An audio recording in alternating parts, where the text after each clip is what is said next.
ಆಮೇಲೆ ಇದನ್ನ ಹಣಕ್ಕಾಗಿಯೇ ಮಾಡ್ತಾರೆ, ಅವರ ಶೋಕಿಗೋಸ್ಕರ ಮಾಡ್ತಾರೆ, ಅವ್ರಿಗೆ ಉದ್ದೇಶನೇ ಹಣ ಮಾಡೋದು ಇದೆ. ಮಾಡಲೇಬೇಕಂದ್ರೆ ಹಣ ದಾರಿ ಈ ದಾರಿಲೂ ಇದರಲ್ಲೂ ಕೂಡ ದೊಡ್ಡ ವಿಷಯ. ಬಟ್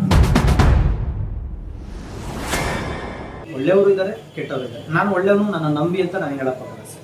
ಇವತ್ತು ಸೋಷಿಯಲ್ ಮೀಡಿಯಾ ಇಲ್ಲದೆ ಹೋಗಿದ್ರೆ ನಾನಿಲ್ಲಿ 150 ಜನ ಅಲ್ಲ ಸರ್, ನಮ್ಮ ಅಪ್ಪ ಅಮ್ಮಂಗೂ ಊಟ ಹಾಕಕ್ಕೆ ನನ್ನ ಕೈಲಿ ಆಯ್ತಿಲ್ಲ. ಸತ್ಯ ಇವಾಗ ಕೊಡ್ಬೇಕಂತ ಆಸೆ ಸರ್. ಈಗ ನೋಡಿ, ನಮ್ಮಿಬ್ಬರ ಮಧ್ಯೆ ಬರ್ತಿರೋ ಸಮಸ್ಯೆನೇ ಅದು ಸರ್. ಭಗವಂತ ಒಂದನ್ನ ಕೊಟ್ಟು ಇನ್ನೊಂದನ್ನ ಕಿತ್ಕೊಂತಾನೆ ಅಂತಾರಲ್ಲ, ಆ ಥರ ನಾವು ನಮ್ಮ ಪರ್ಸನಲ್ ಲೈಫಲ್ಲಿ ಸ್ವಲ್ಪ ಅವಳಿಗೆ ನನಗೆ ಅವಳಿಗೆ ಟೈಮ್ ಕೊಡೋದಕ್ಕಾಗಲ್ಲ.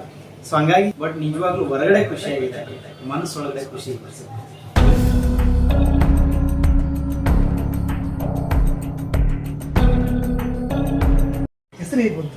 ಸರ್ ಅದು ಆ್ಯಕ್ಚುಲಿ ನಾವು ಒಂದು ಅನಾಥಾಶ್ರಮ ಮಾಡಬೇಕು ಅಥವಾ ಸೋಷಿಯಲ್ ವರ್ಕ್ ಶುರು ಮಾಡಬೇಕು ಅಂತ ಅಂದಾಗ ಏನು ಹೆಸರು ಇಡಬೇಕಂತ ಒಂದು ಸ್ವಲ್ಪ ಗೊಂದಲಗಳಿದೆ. ಸೊ ಏನಿರೋದು, ಯಾವ ಥರ ಇಲ್ಲ, ಆಲ್ಮೋಸ್ಟ್ ಎಲ್ಲ ಹೆಸರುಗಳನ್ನು ನೋಡಿದಾಗ ತುಂಬ ವಿಭಿನ್ನವಾಗಿ ವಿಚಿತ್ರವಾಗೆಲ್ಲ ಹೆಸರಿತ್ತು. ಬಟ್ ಜನಸ್ನೇಹಿ ಅನ್ನೋ ಒಂದು ಸಂಸ್ಥೆ ಹುಟ್ಟಿದ್ದು ಒಂದು ಆಟೋದಲ್ಲಿ ಸರ್.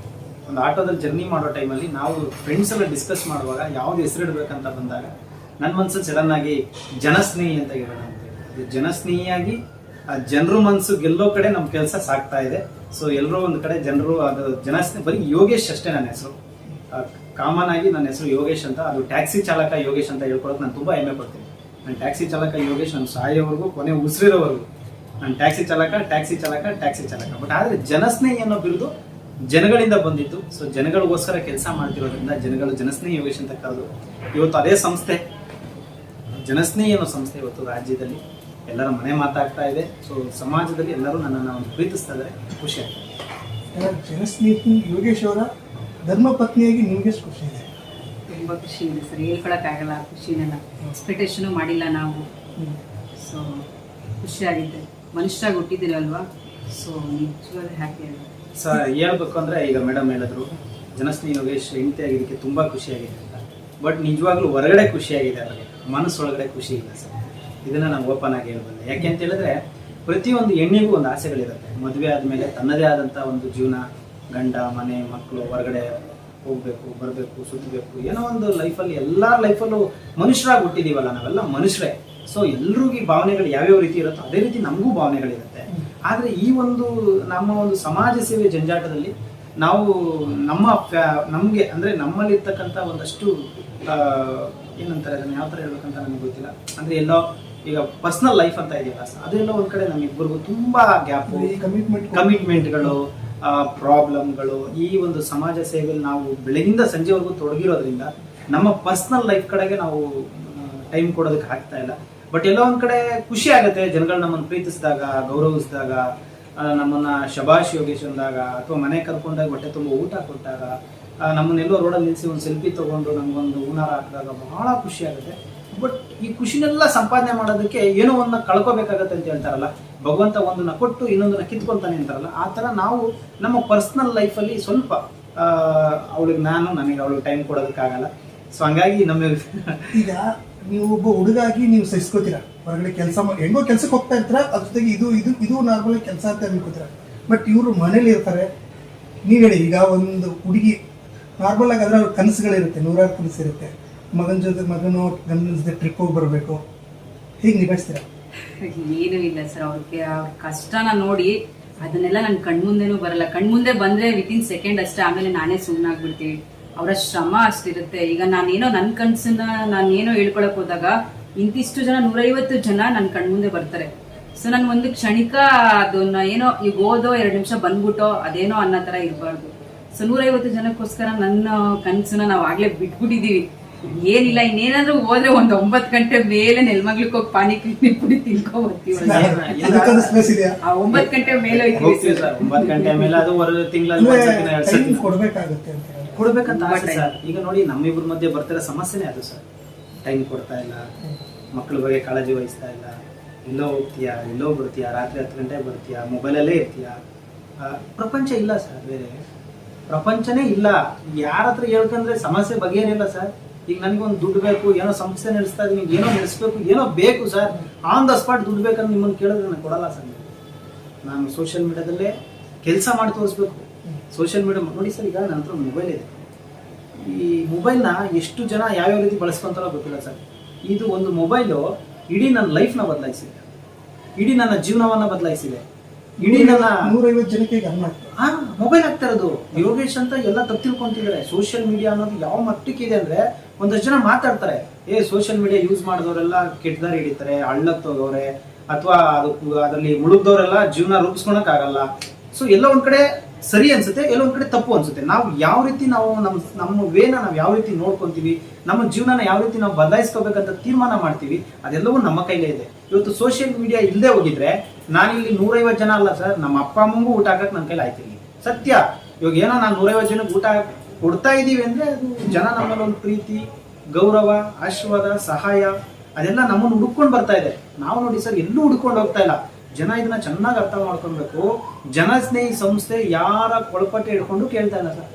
ಹೋಗ್ಬಿಟ್ಟೆ ನೀವು ನಾಳೆ ಕೊಡ್ಲೇಬೇಕು, ನಿಮ್ಮ ಮನೆ ಹತ್ರ ಬಂದಿದ್ದೀವಿ ಕೊಟ್ರೇನೆ ನಾನು ಎದ್ದೋಗೋದು, ಈ ತರ ಯಾರನ್ನೂ ಕೇಳ್ತಾ ಇಲ್ಲ ಸರ್.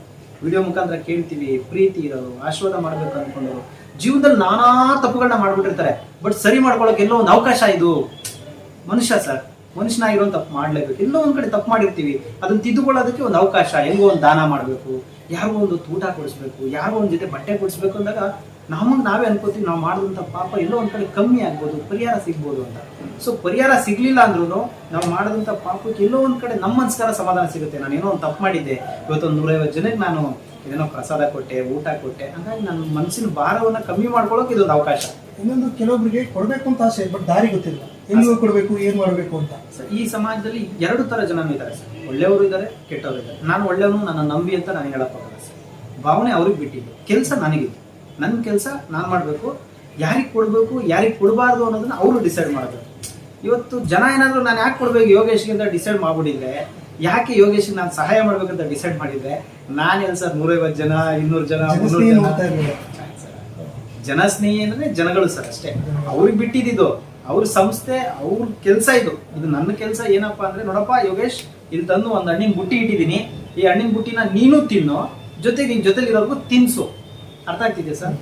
ಯಾವತ್ತು ಭಗವಂತ ಒಂದೇ ಮಾತು ಹೇಳೋದು ಸರ್, ನೋಡಪ್ಪ ನೀನು 100 ರೂಪಾಯಿ ದುಡಿಯೋಕ್ಕಾಗಲ್ವಾ, 1 ರೂಪಾಯಿ ಏನೋ ಹೇಳ್ತಾರೆ. ಭಗವಂತ ತಟ್ಟೆ ತುಂಬಾ ಊಟ ಕೊಡ್ತಾರಂತೆ. ನೋಡಪ್ಪ ನಿನ್ ಕೈಲಿ ಎಷ್ಟಾಗುತ್ತೋ ಅಷ್ಟು ತಿನ್ನು, ಕನಿಷ್ಠ ಪಕ್ಷ ಒಂದು ತುತ್ತಾದ್ರೂ ಇನ್ನೊಬ್ಬರಿಗೆ ಕೊಟ್ಟು ತಿನ್ನು ಅಂತ ಹೇಳ್ತಾನೆ. ಸೊ ಆ ಒಂದು ತುತ್ತನೇ ನಾನು ಕೊಡ್ತಾ ಇರೋದು. ಸಪೋಸ್ ಏನಾದ್ರು ನಾನು ಆ ಊಟ ಅಂದ್ರೆ ನನ್ನಲ್ಲಿ ಇರ್ತಕ್ಕಂಥ ತಟ್ಟೆಲಿ ಇರ್ತಕ್ಕಂಥ ಊಟ ಎಲ್ಲವನ್ನೂ ಕೊಟ್ರೆ ದೇವರೇ ಹೇಳ್ತಾನಂತೆ, ನೀನು ಮುಟ್ಟಾಳ, ನೀನು ಎಲ್ಲ ಕೊಟ್ಟೆ, ನಿನಗೆ ಕೊಟ್ಟೆ ನಾನು, ನೀನು ಎಲ್ಲರಿಗೂ ಕೊಟ್ಟಿದ್ದು, ನಿನ್ನ ಮುಟ್ಟಾಳ್ತಾನ ಅಂತ ದೇವ್ರು ಹೇಳ್ತಾ ಇರೋದೇನಂದ್ರೆ, ನಿನಗೆ ಕೊಟ್ಟಿದ್ರಲ್ಲಿ ನೀನು ಒಂದು ತುತ್ತು ಇನ್ನೊಬ್ಬರಿಗೆ ದಾನ ಮಾಡು. ಅದೇ ಕೆಲಸ ಸರ್ ನಾವು ಮಾಡ್ತಾ ಇರೋದು. ಮನುಷ್ಯನಿಗೆ ದುಡಿಯೋದಕ್ಕೆ 1000 ವೇ ಇದೆ, 1000 ದಾರಿ ಇದೆ. ಆಮೇಲೆ ಏನಾಗುತ್ತೆ, ಈ ಸಮಾಜದಲ್ಲಿ ಒಳ್ಳೆ ಕೆಲಸಗಳು ಮಾಡಿದಾಗ ನಿಂದನೆಗಳು, ಅವಮಾನಗಳು, ಅಪಮಾನಗಳು, ಆಮೇಲೆ ಇದನ್ನ ಹಣಕ್ಕಾಗಿಯೇ ಮಾಡ್ತಾರೆ, ಅವರ ಶೋಕಿಗೋಸ್ಕರ ಮಾಡ್ತಾರೆ, ಅವ್ರಿಗೆ ಉದ್ದೇಶನೇ ಹಣ ಮಾಡೋದು ಇದೆ. ಹಣ ಮಾಡಲೇಬೇಕಂದ್ರೆ ಹಣ ದಾರಿನೂ ಇದೆ, ಈ ದಾರಿನೂ ಇದರಲ್ಲೂ ಕೂಡ ದುಡ್ಡು ಮಾಡ್ಬೋದು, ಏನು ದೊಡ್ಡ ವಿಷಯ ಅಲ್ಲ ಸರ್. ಬಟ್ ನಮ್ಮ ಉದ್ದೇಶ ಸಮಾಜದಲ್ಲಿ ಅತ್ಯುತ್ತಮ ಕೆಲಸ ಮಾಡಬೇಕು, ಸಮಾಜದಲ್ಲಿ ನಮ್ಮ ಕೈಲಾದಷ್ಟು ಸೇವೆ ಸಲ್ಲಿಸಬೇಕು. ಇವತ್ತೆಷ್ಟೋ ಸಾಧು ಸಂತರು, ಸಮಾಜ ಸೇವಕರು, ಎಷ್ಟೆಷ್ಟೋ ಸಾಧಕರಿದ್ದಾರೆ. ಅವರೆಲ್ಲ ಸಾಧಕರ ಪಟ್ಟಿಗೆ ಸುಮ್ಮನೆ ಹೋಗಿ ಸೇರಲಿಲ್ಲ. ಅವ್ರಿಗೆಲ್ಲ ಅವಮಾನಗಳಾಗಿ ಅವ್ರನ್ನ ಚೀ ಅಂದು ಕೊನೆಗೆ ಅವ್ರೊಂದು ಫೋಟೋ ಪ್ರೇಮ್ ಆಗಿ ಸಾಧಕರಾಗಿದ್ದಾರೆ. ಅದ್ರ ಬಗ್ಗೆ ಬರ್ತೀನಿ. ಈಗ ನೀವು ಜನಸ್ನೇಹಿ ಸ್ಟಾರ್ಟ್ ಮಾಡೋಕೆ ಮುಂಚೆ ಮ್ಯಾರೇಜ್ ಆಗಿತ್ತಾ, ಹೆಂಗೆ ಆಗಿತ್ತು? ಅಂದ್ರೆ ಸಮಾಜ ಸೇವೆಯಲ್ಲಿ ನಾನು ಸಣ್ಣ ಪುಟ್ಟ ಕೆಲಸ ಮಾಡ್ತಾ ಇದ್ದೆ. ನಾನು ದುಡ್ದಿದ್ರಲ್ಲಿ, ನಾನು ಟ್ಯಾಕ್ಸಿ ಓಡಿಸಿದ್ರಲ್ಲಿ, ನನ್ನ ಕೈಲಾಗಿದ್ದಷ್ಟು ಏನೋ ಅವತ್ತಿದ್ದೊಂದೆಲ್ಲ ಊಟದ್ದು ಎಲ್ಲ ನನಗೆ ಏನು ಹೋಗ್ತಾ ಇದೆಯೋ ಆ ಕೆಲಸ ನಡ್ಕೊಂಡು ಹೋಗ್ತಾ ಇದ್ದೆ. ಈ ಸಮಾಜ ಸೇವೆ ಅಂತ ಭಗವಂತನ ಪ್ರೇರಣೆ ಅಷ್ಟೇ, ಭಗವಂತನ ಆಶೀರ್ವಾದ ಇರ್ಬೋದು. ಯಾರು ಕೂಡ ಊಹೆ ಮಾಡ್ಕೊಂಡಿಲ್ಲ ಯೋಗೇಶ್ ಈ ಮಟ್ಟಕ್ಕೆ ಜನ ಗುರುತಿಸೋ ಲೆವೆಲ್ಲಿ ಬೆಳೀತಾರೆ ಅಥವಾ ಸಮಾಜ ಗುರುತಿಸುತ್ತೆ ಅಂತ. ಸೊ ಏನೋ ಗೊತ್ತಿಲ್ಲ ಸರ್, ನನಗೆಲ್ಲ ಒಂದು ಕಡೆ ಬ್ಯಾಕ್ ಬೋನ್ ಆಗಿ ಶನೇಶ್ವರ ಸ್ವಾಮಿಯವರು, ಶಿವಕುಮಾರ ಸ್ವಾಮಿಯವರು, ನನಗೆ ಗುರುಗಳಾದಂಥ ಆಟೋ ರಾಜ ಅವರು, ಆಮೇಲೆ ಇನ್ನೂ ಸಾಕಷ್ಟು ಜನ ಸಮಾಜ ಸೇವಕರು, ನನ್ನ ಹೃದಯ ಸ್ನೇಹಿತರು ಎಲ್ಲ ನನಗೇನು ಸ್ನೇಹಿತರು, ಪಿಲ್ಲರ್ಗಳು. ಒಂದು ಬಿಲ್ಡಿಂಗ್ ಸ್ಟ್ರಾಂಗ್ ಆಗಬೇಕಂದ್ರೆ ಪಿಲ್ಲರ್ಗಳು ಭಾಳ ಮುಖ್ಯ ಆಗುತ್ತೆ ಸರ್. ನೀವು ಎಷ್ಟು ದೊಡ್ಡ 10 ಫ್ಲೋರ್ ಬಿಲ್ಡಿಂಗ್ ಕಟ್ಟೋದೇನು ದೊಡ್ಡ ಮುಖ್ಯ ಅಲ್ಲ ಸರ್. ಯಾರು ನಿಮಗೆ ಪಿಲ್ಲರ್ಗಳಾಗಿ ನಿಂತ್ಕೋತಾರೆ, ಯಾರು ನಿಮ್ಮ ಬ್ಯಾಕ್ ಬೋನಲ್ಲಿ ಕೆಲಸ ಮಾಡ್ತಾರೆ, ಯಾರು ನಿಮ್ಮನ್ನು ತುಂಬ ಆಳವಾಗಿ ನಂಬ್ತಾರೆ, ಆವಾಗ ನಾವು ಸಕ್ಸಸ್ ಅನ್ನೋದು ನಮ್ಮ ಹಿಂದೆನೇ ಬರುತ್ತೆ. ಸೊ ಅದಕ್ಕೆ ಮುಖ್ಯವಾದ ಕಾರಣ ನನ್ನ ವೈಫ್ಗೆ ನಾನು ಹೇಳೋಕ್ಕೆ ಇಷ್ಟಪಡ್ತೀನಿ. ಬಟ್ ಪರ್ಸ್ನಲ್ ಲೈಫಲ್ಲಿ ಅವ್ರಿಗೆ ನಾನು ತುಂಬ ಟೈಮ್ ಕೊಡೋಕ್ಕಾಗ್ತಿಲ್ಲ. ಓಕೆ, ಇನ್ನೊಂದೇನು ಅಂದರೆ, ಈಗ ಅವರು ಒಂದು ಸಮಾಜ ಸೇವೆ ಮಾಡಬೇಕು, ಇಲ್ಲ ಜನಸ್ನೇಹಿ ಒಂದು ಆಶ್ರಮ ತೆಗಿಬೇಕು ಅಂದಾಗ ನಿಮ್ಗೇನಾದರೂ ಅಂದ್ರೆ ಇದ್ಯಾಕಪ್ಪ ಸುಮ್ಮನೆ ಕೆಲಸ ಮಾಡ್ಕೊಂಡು ಹೋಗ್ಬಿಡ್ಲಿ. ಸರ್ ಈಗ ಸ್ಟಾರ್ಟಿಂಗ್ ಮಾಡಿದಾಗ ನಾವೆಲ್ಲ ಸ್ಟಾರ್ಟ್ ಮಾಡಿದಾಗ ನಮ್ಗೆ ಊಟ ಇರ್ಲಿಲ್ಲ. ಇವ್ರು ಹೇಳ್ದಾಗ ಅಯ್ಯೋ ನೀನ್ ಏನ್ ಹಿಂಗೆಲ್ಲ ಹೇಳ್ತಿದ್ದ, ನಮ್ಗೆ ಊಟ ಆಗಕ್ಕಾಗ್ತಿಲ್ಲ, ನೀನ್ ಹಿಂಗೆಲ್ಲ ಮಾತಾಡ್ತಿದ್ದ, ಅದೆಲ್ಲ ಆಗುತ್ತಾ ಅಂತ ತುಂಬಾ ನಾವು ಹೇಳಿರೋದುಂಟು. ಹಿಂಗೆಲ್ಲ ಮಾಡಕ್ಕಾಗಲ್ಲ ಬಿಡಿಯಾಗಿ, ಸುಮ್ನೆ ನೀನ್ ಮಾಡ್ಕೊಂಡು ಹೋಗ್ತಿದ್ದೆ, ಏನೋ ಮಾಡು ಬಿಡು, ಆಶ್ರಮ ಎಲ್ಲ ಕಟ್ಟಕ್ಕಾಯ್ತದ ನಮ್ ಕೈಲಿ, ಅದ್ರ ಬಾಡಿಗೆ ಕಟ್ಟಕ್ಕಾಗುತ್ತಾ, ಈಗ 5,000 ರೂಪಾಯಿನೇ ಕಟ್ಟಕ್ಕಾಯ್ತಿಲ್ಲ, ಇಬ್ರು ಮಕ್ಳು ಬೇರೆ ಆಗೋರು ಏನ್ ಮಾಡ್ಬೇಕು ನಾವು ಅಂತೆಲ್ಲ ಫೈಟ್ ಮಾಡಿದೀವಿ. ಬಟ್ ಆದ್ರೂ ಅವ್ರು ಕುಗ್ಗುದಿರಾ ನಾನ್ ಮಾಡೇ ಮಾಡ್ತೀನಿ ಅಂತ ನಿಂತ್ಕೊಂಡ್ರು. ಆಮೇಲೆ ಅವ್ರು ಒಂದ್ಸಲ ಹಠ ಕೊಟ್ರೆ ಸಾಕು, ಅದ್ ಮಾಡೇ ಮಾಡ್ತಾರಂತ ಅದು ಸತ್ಯ.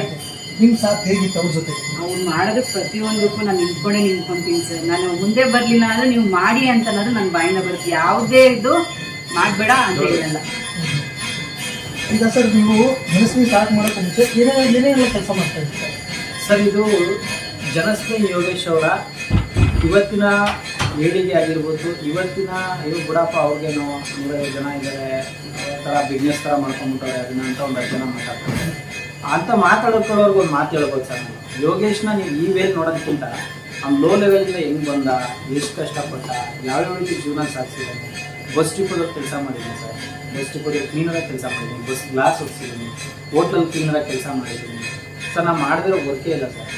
ನಾನು ಇಂಥ ಕೆಲಸ ಮಾಡಿಲ್ಲ ಅನ್ನೋದೇ ಯಾವುದೂ ಇಲ್ಲ. ಹೂವು ಮಾಡಿದ್ದೀನಿ, ತರಕಾರಿ ಮಾಡಿದ್ದೀನಿ, ತೆಳ್ಳ ಗಾಡಿ ಮಾಡಿದ್ದೀನಿ, ಆಯಿತಾ. ಯಾರು ಇವತ್ತು ಅದನ್ನ ಹೇಳಿದ್ರೆ ಹೌದಾ ಎಲ್ಲ ಸೋಷಿಯಲ್ ಮೀಡಿಯಾದಲ್ಲಿ ಕೊಚ್ಕೊಳ್ಳೋಕ್ಕೆ ಸರಿ, ಇವ್ರು ಹೇಳ್ಕೊಳ್ಳೋಕ್ಕೆ ಸರಿ ಅಂತ ಮಾತಾಡ್ತಾರೆ. ತುಂಬ ಸ್ಟ್ರಗಲ್ ಲೈಫ್ ನೋಡಿದ್ದೀವಿ ಸರ್.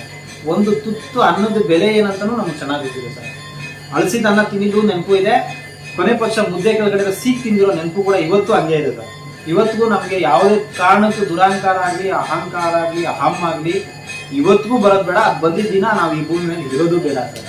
ಯಾಕಂದರೆ ಸುಮ್ಮನೆ ಮಾತಾಡೋದಲ್ಲ ಸರ್. ಈಗ ಸೋಷಿಯಲ್ ಮೀಡಿಯಾ ಅಂತ ಅಂದರೆ ಏನಾಗ್ಬಿಡಿದೆ, ಒಂದು ಒಳ್ಳೆ ಪ್ಲಾಟ್ಫಾರ್ಮ್ ಇದು. ಇದ್ರಲ್ಲಿ ಏನಾದ್ರು ಒಂದು ಒಳ್ಳೇದು ಮಾಡ್ತಾ ಇದ್ರೆ ಇನ್ನು ಕೆಲವು ಸಹಿಸಕ್ಕಾಗ್ದಿರೋರು ಏನೋ ಮಾತಾಡ್ತಾರೆ, ಏನೋ ಕಮೆಂಟ್ ಆಗ್ತಾರೆ, ಒಂದು ಒಳ್ಳೆ ಬಟ್ಟೆ ಹಾಕೊಂಡಿಲ್ಲ, ಒಂದು ಒಳ್ಳೆ ಒಂದು ಊಟ ಮಾಡೋಂಗಿಲ್ಲ. ನಮ್ಗೆ ಯಾವ ದರಿದ್ರ ಲೈಫ್ ಇದೆ ಅನಿಸ್ತಾ? 100% ಅನಿಸುತ್ತೆ. ಇನ್ನು ನಮಗೆ ಏನೋ ಯೋಗೇಶ್ ಒಳ್ಳೆ ಕೆಲಸ ಮಾಡ್ತಾನೆ ಅಂತ ಸಹಾಯ ಮಾಡಿಬಿಟ್ರಿ ಸರ್. ಆ ಸಹಾಯದ ಹಣ ತೊಗೊಂಡ್ಮೇಲೆ ನಾನು ಹೆಂಗೆ ಊಟ ಮಾಡ್ಬೇಕಂತ ನನಗೆ ಭಯ ಸ್ಟಾರ್ಟ್ ಆಗ್ತಿದೆ. ಹೌದು ಸರ್. ಯಾಕಂದರೆ ಪರ್ಸ್ನಲ್ ಲೈಫ್ನ ತೊಳೆದು ಹೆಂಡತಿ ಮಕ್ಳಿಗೂ ಕಾಟ ಕೊಟ್ಕೊಂಡು, ತಂದೆ ತಾಯಿಗೂ ಕಾಟ ಕೊಟ್ಕೊಂಡು ಅನ್ಕೊಬೋದು, ಅವ್ರಿಗೇನಪ್ಪ ತುಂಬ ಚೆನ್ನಾಗವ್ರೆ, ಅಲ್ಲೆಲ್ಲೋ ಫಂಕ್ಷನ್ಗೆ ಹೋಗ್ತಾರೆ, ಅಲ್ಲೆಲ್ಲೋ ಯಾವ ಥರದ ಸನ್ಮಾನ ಮಾಡ್ತಾರೆ. ಸರ್ ನಮ್ಗೆ ಸಮಾಧಾನ ಸಿಗೋದೇ ಅವತ್ತು. ನಮ್ಮನ್ನು ಯಾರೋ ಕರೆದು ಒಂದು ಸನ್ಮಾನ ಮಾಡಿ ಒಂದು ಹಾರ ಹಾಕಿ ಗೌರವ ಕೊಟ್ಟಾಗ, ಇದು ನಾನು ಇಷ್ಟೆಲ್ಲ ಕೆಲಸ ಮಾಡಿದ್ದೀನಿ ನಾವು, ಅದಕ್ಕೆ ನಾನು ಇಷ್ಟೊಂದು ಜನ ಪ್ರೀತಿಸ್ತಾವ, ಈಗ ನಾನು ಇನ್ನೂ ಕೆಲಸ ಜಾಸ್ತಿ ಮಾಡಬೇಕು, ಜವಾಬ್ದಾರಿ ಜಾಸ್ತಿ ಆಗುತ್ತೆ ಆ ಥರ ಎಲ್ಲ ನಮ್ಗೆ ಮಾಡಿದಾಗ. ಆ ಜವಾಬ್ದಾರಿಯಿಂದ ಈ ಕೆಲಸ ನಡ್ಕೊಂಡು ಹೋಗ್ತಾ ಇದೆ. ನಿಜವಾಗ್ಲೂ ಹೇಳ್ತೀನಿ ಸರ್, ನಾನು ಒಂದೇ ಮಾತು ಹೇಳಿರ್ತೀನಿ, ಎಲ್ಲ ಸಮಾಜ ಸೇವಕರು ಕೂಡ ಈ ನೋವನ್ನು ಅನುಭವಿಸ್ತಿರ್ತಾರೆ. ಸಮಾಜ ಸೇವೆಗೆ ಬಂದವ್ರಿಗೆ ಮನಃಶಾಂತಿ, ನೆಮ್ಮದಿ, ಪರ್ಸ್ನಲ್ ಲೈಫ್ ಚೆನ್ನಾಗಿರೋಕ್ಕೆ ಸಾಧ್ಯನೇ ಇಲ್ಲ ಸರ್. ತೊರಿಬೇಕು ಸರ್. ನಾವು ಎಷ್ಟೋ ಜನ ಜಗಳ ಆಡ್ಕೊತೀವಿ ಸರ್. 2 ದಿನ 3 ದಿನ ಮಾತ್ಬಿಡ್ತೀವಿ. ಸೀರಿಯಸ್ ಆಗಿ ಸರ್. ಈಗ ಹೆಂಗಾರ ಅನ್ಕೋಬೋದು, ನಿಮ್ಗೆ 2 ದಿನ 3 ದಿನ ಮಾತಾಡಲ್ಲ ನಾವು. ಅವ್ರ ಕೆಲಸ ಏನೋ ಫೋನ್ ಎಕ್ಟ್ ಮಾಡೋದು, ಹೌದು ಯೋಗೇಶ್ ಆಚೆ ಹೋಗಿದ್ದಾರೆ ಈ ಥರ. ನಾನು ಅಷ್ಟೇ ಮಾತಾಡ್ಸೋದು. ಅವ್ರು ಒಂದೊಂದು ಟೈಮ್ ಕೇಳ್ತಾಳೆ, ನನ್ಗೆ ನಿಜವಾಗ್ಲೂ ನಾವು ಎಷ್ಟೋ ದಿನ ಮಾತಾಡ್ಕೊಂಡಿರೋದು ಅವ್ರು ಕೇಳಿರೋದು ಉಂಟು. ನೀನು ಟ್ಯಾಕ್ಸಿ ಓಡಿಸುವಾಗ ದಿನಕ್ಕೆ 750 ರೂಪಾಯಿ ದುಡಿತಾ ಇದ್ದೀವಿ, ಸಂಜೆ ಕರೆಕ್ಟಾಗಿ ಒಂದು 8 ಗಂಟೆಗೆ ಮನೆಗೆ ಬರ್ತಿದ್ವಿ. ನಾವು ಸಂಜೆ ಎಲ್ಲ ಪಾರ್ಕಿಗೆ ಹೋಗ್ತಿದ್ವಿ, ಅಲ್ಲೊಂದು 30 ರೂಪಾಯಿ ಗೋಬಿ ತಿಂತಾ ಇದ್ವಿ. ಆಮೇಲೆ ವಾರಕ್ಕೊಂದಿನ ಸಿನಿಮಾ ನೋಡ್ತಾ ಇದ್ವಿ. ಯಾವ್ದಾದ್ರು ನೆಂಟ್ರ ಮನೆ ಫಂಕ್ಷನ್ ಅಂದರೆ 2 ದಿನ ಮುಂಚೆ ಹೋಗಿರ್ತಿದ್ವಿ ಅವರಿಗೆ. ಇವತ್ತು ನಮ್ಮ ಲೈಫಲ್ಲಿ ಆಶ್ರಮ ಗೇಟ್ ಹಾಕಿ ದಾಟಕ್ಕಾಗಲ್ಲ ನಮ್ಮ ಕೈಲಿ. ಯಾಕೆ ಅಂತ ಅನ್ಕೋಬೋದು, ಒಂದು ಏನು ದೊಡ್ಡ ವಿಷಯ ಆಶ್ರಮ ಗೇಟ್ ದಾಟಕ್ಕೆ. ನಾವು ಒಂದು ದಿನ ಇವಳು ಅಥವಾ ನಾನು ಇಲ್ಲ ಅಂದರೆ ಇಲ್ಲಿ ಏನೇನಾಗುತ್ತೆ ಅಂತ ನನಗೆ ಗೊತ್ತಿಲ್ಲ. ಯಾಕಂದರೆ ಎಲ್ಲ ಮಾನಸಿಕ ಅಸ್ವಸ್ಥತೆ, ವಯಸ್ಸಾದಂಥವ್ರು, ಮತ್ತು ಜವಾಬ್ದಾರಿಗಳು ಜಾಸ್ತಿ. ನಾಳೆ ದಿನ ಏನೇ ಆದರೂ ಕೂಡ ಒಳ್ಳೆ ಕೆಲಸ 100 ಮಾಡಿ ಸರ್, ಯಾವುದಕ್ಕೂ ನಿಮ್ಗೆ ಲೈಕ್ ಸಿಗಲ್ಲ, ಯಾವುದು ನಿಮಗೆ ಪ್ರಶಂಸೆ ಸಿಗಲ್ಲ, ಕಮ್ಮಿ. ಕೆಟ್ಟ ಕೆಲಸ ಒಂದು ತೋರಿಸಿ, ನಾಳೆ ಎಂಟೈರ್ ಕರ್ನಾಟಕ ನಿಲ್ಸಲಿರ್ತೀನಿ ನಾನು. ಮೇಡಮ್ ಕೇಳ್ತೀನಿ, ಆಗಲೇ ಹೇಳಿದ್ರಿ ಸಾಯಂಕಾಲ ಪಾರ್ಕ್ ವ್ಯವಸ್ಥೆ ಇದಕ್ಕಿಂತ ಅದೇ ಚೆನ್ನಾಗಿತ್ತು ಅಂತ ಖಂಡಿತ ಸರ್. ನನಗೆ ಅದು 700 ರೂಪಾಯಿನೇ ತುಂಬ ಇಂಪಾರ್ಟೆಂಟು. ಅದೇ ಲೈಫ್ ಚೆನ್ನಾಗಿತ್ತು. ನಾನು ಯಾವಾಗಲೂ ಫೈಟ್ ಅದನ್ನೇ ಮಾಡ್ತಿರ್ತೀನಿ. ನನಗೆ ಜನಸ್ನೇಹಿ ಯೋಗೇಶ್ ಬೇಡ, ಡ್ರೈವರ್ ಯೋಗೇಶೇ ಬೇಕು ನನಗೆ. ನಂಗೆ ಅದೇ ಚೆನ್ನಾಗಿತ್ತು. 20 ರೂಪಾಯಿ ಗೋಬಿನೇ ಬೆಟರ್ ಅಷ್ಟು. ಸೊ ಇಷ್ಟೆಲ್ಲ ಕಷ್ಟಪಟ್ಟು ಒಂದು 2 ನಿಮಿಷ ನಾವು ಕೇಳೋದೇನು ಅವ್ರ ಹತ್ರ, 2 ನಿಮಿಷ ಟೈಮ್ ಅಷ್ಟೇ. ಆ ಟೈಮ್ನೂ ಕೊಡೋಕ್ಕಾಗ್ತಿಲ್ಲ ಅಂತ ಅಂದಾಗ ನಮಗೂ ಹರ್ಟ್ ಆಗುತ್ತೆ. ನಮ್ಮೆಲ್ಲ ಕನಸನ್ನ ಆಗಲೇ ಬಿಟ್ಬಿಟ್ಟಿದ್ದೀವಿ. ಈಗ ಟೈಮು ನಮಗ್ ಸಿಗ್ತಾನೆ ಇಲ್ಲ ಅಂದ್ರೆ 4 ಗೋಡೆ ಮಧ್ಯೆ ಯಾರ ಹತ್ರ ಹೇಳ್ಕೋಬೇಕು ನಮ್ದೆಲ್ಲ. ಈಗ ನೀವು ತಿಂದ ಉಂಡ ಅಂತ ಕೇಳೋರು ಯಾರು ಇಲ್ಲ. ಈಗ ನೀವು ಬಂದಾಗ ನಿಮ್ ಪಾಟಿಗೆ ಮೊಬೈಲ್ ನೋಡ್ಕೊಂಡು ನಿಮ್ ಪಾಟಿಗೆ ನೀವ್ ಇದ್ಬಿಟ್ರೆ ನಮ್ ಜೀವನ ಹೆಂಗೆ ಅಂತ. ಯಾಕಂದ್ರೆ ಸರ್ ಪ್ರೆಸರ್, ವರ್ಕ್ ಪ್ರೆಸರ್, ಹೊರಗಡೆ ಪ್ರೆಸರ್, ಸೋಷಿಯಲ್ ಮೀಡಿಯಾ ಒಂದಷ್ಟು ಪ್ರೆಸರ್. ನಾಳೆ ಈ ದೊಡ್ಡ ಸಂಸ್ಥೆ, ಈ ಒಂದು ದೊಡ್ಡ ಸಂಸ್ಥೆಗೆ ಯಾರಪ್ಪ ಕಪ್ಚುಕ್ಕೆ ಬಂದ್ಬಿಡ್ತಾರೋ, ಯಾರು ಇದನ್ನ ಒಂದು ಸರ್ ಇದು ಬಿಲ್ಡಿಂಗ್ ಕಟ್ಟಕ್ಕೆ ಸಾಕಷ್ಟು ಮಣ್ಣು ಸಿಮೆಂಟು ಎಲ್ಲ ಹೊರ್ಬೇಕು ಸರ್. ಅದನ್ನ ಬೀಳ್ಸಕ್ಕೆ ಏನು ಕಷ್ಟ ಇದೆ ಸರ್. ಇದನ್ನ ಮಣ್ಣೊತ್ತು ತುಂಬಾ ಕಷ್ಟ ಆಗ್ಬಿಟ್ಟು ಸರ್, ರಕ್ತ ಬಸ್ಬಿಟ್ಟಿದ್ದೀನಿ ನಾನು. ಎಷ್ಟೋ ರಾತ್ರಿಗಳಿದೆ ನಿದ್ದೆ ಮಾಡದಿರೋದು, ಎಷ್ಟೋ ಊಟ ಎಷ್ಟೋ ನಮ್ಮ ಲೈಫಲ್ಲಿ ನಾವು ಕೊಡದಿರೋ ಕಷ್ಟವೇ ಇಲ್ಲ ಸರ್. ಸಾಲ ಮಾಡ್ಕೊಂಡಿದ್ದೀವಿ, ಬಡ್ಡಿ ತೊಗೊಂಡಿದ್ದೀವಿ. ನಿಮ್ಮ ಅಮ್ಮನಂತನೂ ಅನ್ಸ್ಕೊಂಡಿದ್ದೀನಿ ಸರ್. ಬಡ್ಡಿ ಕೊಟ್ಟಿರೋರ ಹತ್ರ ನೀನು ಏನಾದರೂ ಮಾಡ್ಕೊಳ್ಳೋ, ನೀನು ಸಮಾಜ ಸೇವೆನ ಮಾಡ್ಕೊ, ನಮ್ಮ ದುಡ್ಡು ಕೊಡು ಫಸ್ಟ್, ನೀನು ಏನಾದರೂ ಮಾಡ್ಕೊ. ಇವತ್ತು ನನ್ನ ಲೈಫ್ ಒಂಚೂರು ಚೆನ್ನಾಗಿದ್ದೀನಿ ಸರ್, ಇಲ್ಲ ಅಂತಲ್ಲ. ಜನ ಸಪೋರ್ಟ್ ಸಿಗ್ತಾ ಇದೆ, ಪ್ರೀತಿ ಆಶೀರ್ವಾದಿಸಿ ಏನೋ ನಡ್ಕೊಂಡು ಹೋಗ್ತಾ ಇದೆ. ನಾನು ಶುರು ಮಾಡಿದಾಗ ನೀನು ಸಮಾಜ ಸೇವೆ ಮಾಡ್ಕೊ, ಏನಾರ ಮಾಡ್ಕೊ, ಫಸ್ಟ್ ದುಡ್ಡು ಕೊಡು. ಅರ್ಥ ಆಯ್ತಾ? ಆ ಥರ ಎಲ್ಲ ಮಾತಾಡಿರೋದು, ಆ ಥರ ದಿನಗಳನ್ನು ಕೇಳಿದ್ದೀನಿ ಸರ್. ನಿಮ್ಗೆ ಯಾಕೆ ಬೇಕು ಇದೆಲ್ಲ? ನೀನು ಸಾಲ ಮಾಡಿ ಬಡ್ಡಿ ತಗೊಂಡು ನಡೆಸೋಂತ ಹಣ ಬರೋ ನಿಂಗೇನೋ, ಒಂದು ಮೆಂಟಿ ಮಕ್ಳು ಊಟ ಹಾಕೋಷ್ಟು ನೀನು ಏನಾರ ಮಾಡ್ಕೊಬ್ರು. ನೀನು ಸಾಕು, ನೀನು ಏನಾರ ಮಾಡಿ ನಮ್ಗೇನಪ್ಪ, ನೀನು ಸಮಾಜ ಸೇವೆ ನನಗೆ ಕರೆಕ್ಟಾಗಿ ಬಡ್ಡಿ ಕೊಟ್ಬಿಡು, ಕರೆಕ್ಟಾಗಿ ದುಡ್ಡು ಕೊಟ್ಬಿಡಪ್ಪ, ನಾನು ನೀನೇನೇ ಮಾತಾಡೋಕ್ಕಾಗಲ್ಲ. ಆ ಥರ ದಿನಗಳನ್ನು ನಾವು ನೋಡಿದ್ದೀವಿ. ಆದರೆ ಅವರೇ ಇವತ್ತು ಕರೆದು ಸಾರಿ ಯೋಗೇಶ್ ಅವತ್ತು ದಿವಸ ಹಿಂಗೆ ಮಾತಾಡಿದ್ದೆ, ಕ್ಷಮೆಗಿಂತ ಕೇಳಿರೋ ದಿನಗಳು ಇದೆ. ಸೊ ಲೈಫಲ್ಲಿ ಅಪ್ ಆ್ಯಂಡ್ ಡೌನ್ಸ್ ಎಲ್ಲ ನೋಡ್ಕೊಂಡು ಬಂದ್ಬಿಟ್ಟಿದ್ದೀನಿ ಸರ್.